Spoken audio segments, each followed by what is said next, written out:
Inilah bahasa tubuh tukang ngebul yang sebenarnya.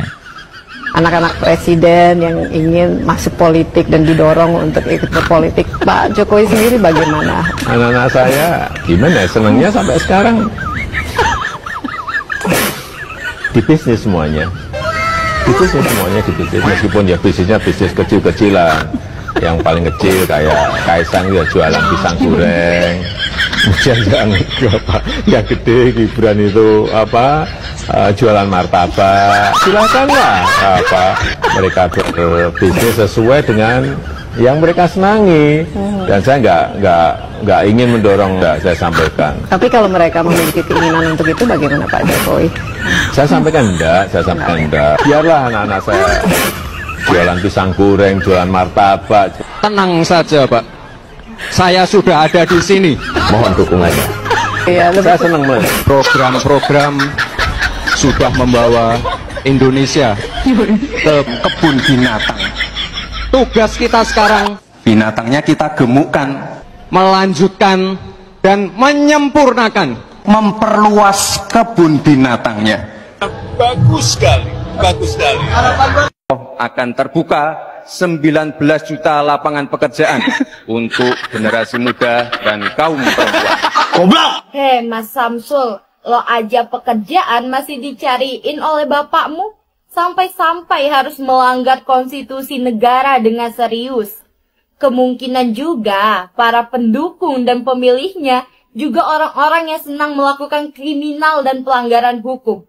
Sok-sokan mau buka lapangan pekerjaan sampai 19 juta. Faktanya sekarang PHK besar-besaran. Sekarang banyak usia 30 sampai 40 seharusnya masih produktif dan masih bermanfaat, tetapi sulit mencari pekerjaan. Kalau ngomong suka bohong kayak bapaknya. Ih. Sekaligus saya mengambil ijazah yang saat yang lalu diantarkan ke Baris Krim dan sudah saya ambil. Ruwet. Hidup kok dibikin pusing ijazah.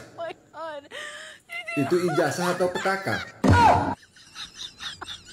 Kemana-mana nenteng map. Kayak orang mau lamar kerja. Isinya fotokopi. Banyak yang punya ijazah, bahkan sampai profesor. Tapi nggak ada yang ruwet.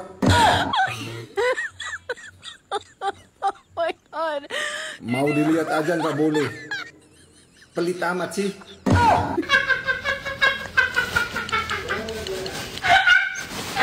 Amat aja nggak pelit.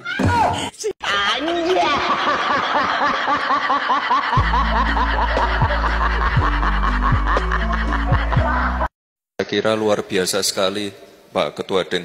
Biasanya kita membicarakan hilirisasi nikel dan lain-lain, ini ada hilirisasi kemenyan. Nih, para termul. Noh, junjungan kalian dirujak habis-habisan oleh netizen. Hanya bermodalkan kebohongan, Pak Mulyono mampu membuat rakyat Indonesia sengsara dan membuat keluarganya semakin sejahtera. Anak sampai menantunya dijadikan sebagai pejabat di negeri ini.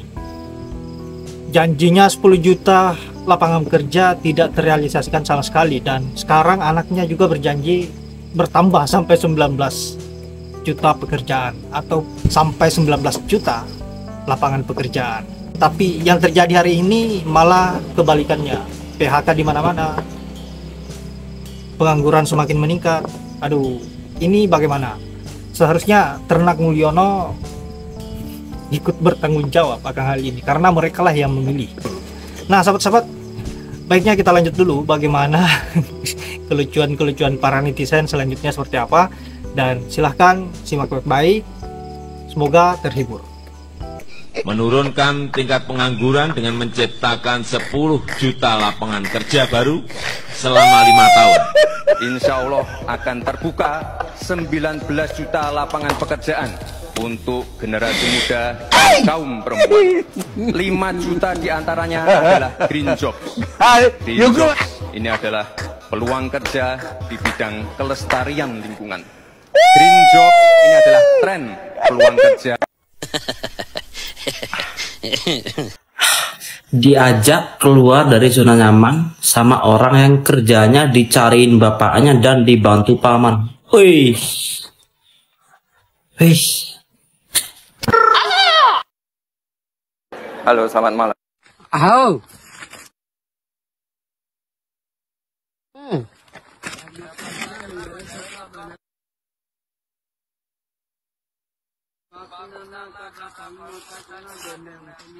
Ada pertanyaan apa? Hah? Ya udah, saya tutup ya. Wah, kali.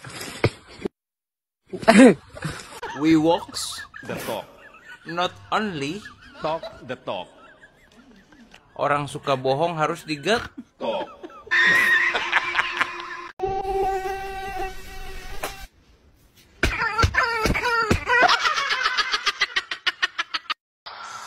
KKN selama 3 bulan di Kecamatan Wonosegoro, Kabupaten Boyolali pada tahun 1983. Pak Bareskrim Polri, saya kasih tahu ya, Anda ini dulu kuliah jurusan apa, terus di kampus mana?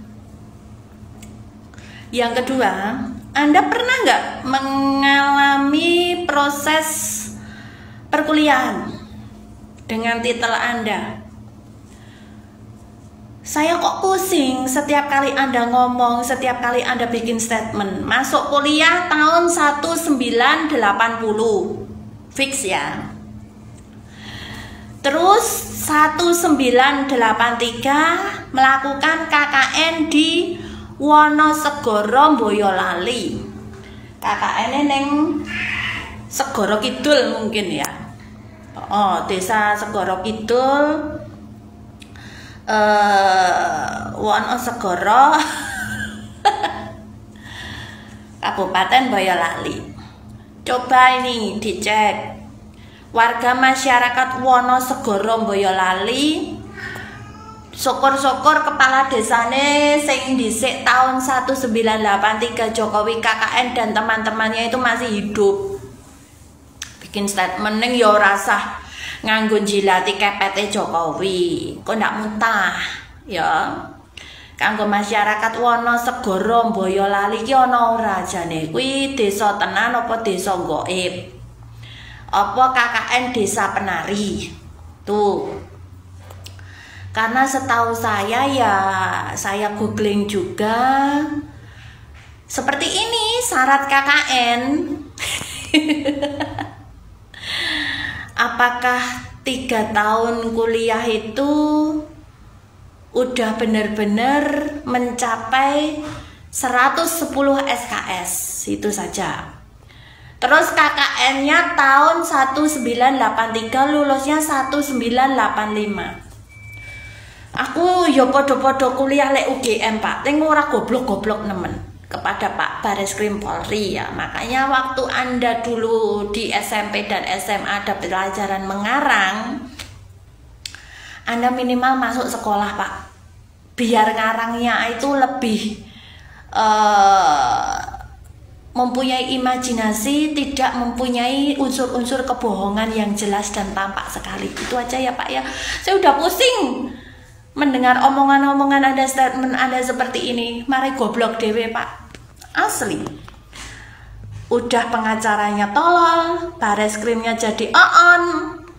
Orang-orang yang ada di samping Jokowi ini kelihatannya orang-orang yang mungkin saking tololnya karena kebanyakan menjadi penjilat, itu aja.